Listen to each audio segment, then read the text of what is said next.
இந்த இதில் மாட்டினது யாருன்னா வந்து ஏஐடிஎம்கேல இருக்கக்கூடிய இருந்தார், இப்போ வெளியேற்றப்பட்டார், பிரசாத் அப்படின்றவர்.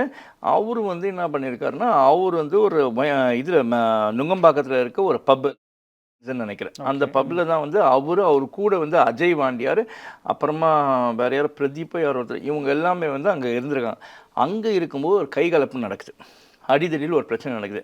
அந்த அஜய் வாண்டியார்ன்றது ஃபினான்ஸ் பண்ணுறவர், அப்புறமா கட்ட பஞ்சாயத்து பண்ணுறவங்க, இந்த மாதிரி ஒரு குரூப், புரியுதுங்களா? அவங்கெல்லாம் ஒரு டீமாக இருந்து பண்ணிட்டு இருக்காங்க. அப்போ அந்த தகராறான போலீஸ் வராங்க, போலீஸ் வந்து அவங்கள தூக்கின்னு போய் அரெஸ்ட் பண்ணுறாங்க. அரெஸ்ட் பண்ணி என்கொயர் பண்ணுறாங்க, எல்லாமே நடக்கும்.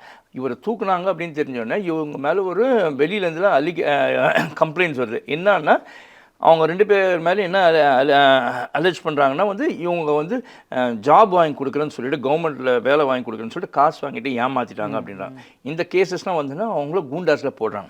கூண்டாஸில் போடும்போது போலீஸ்கிட்ட எப்பயுமே இந்த மாதிரி சிவில் கேஸில் பண்ணால் அவ்வளோ செல்ஃபோன்லாம் கான்ஃபிஸ்கேட் பண்ண மாட்டாங்க. கிரிமினல் கேஸில் போச்சுனாலே செல்ஃபோன்லாம் கான்ஃபிஸ்கேட் பண்ணுவாங்க. அப்படி இவரோட செல்ஃபோனை கான்ஃபிஸ்கேட் பண்ணாங்க. யார் வந்து இந்த பிரதீப், பிரசாத், அப்புறமா வந்து அந்த அஜய் வாண்டியார் தான்.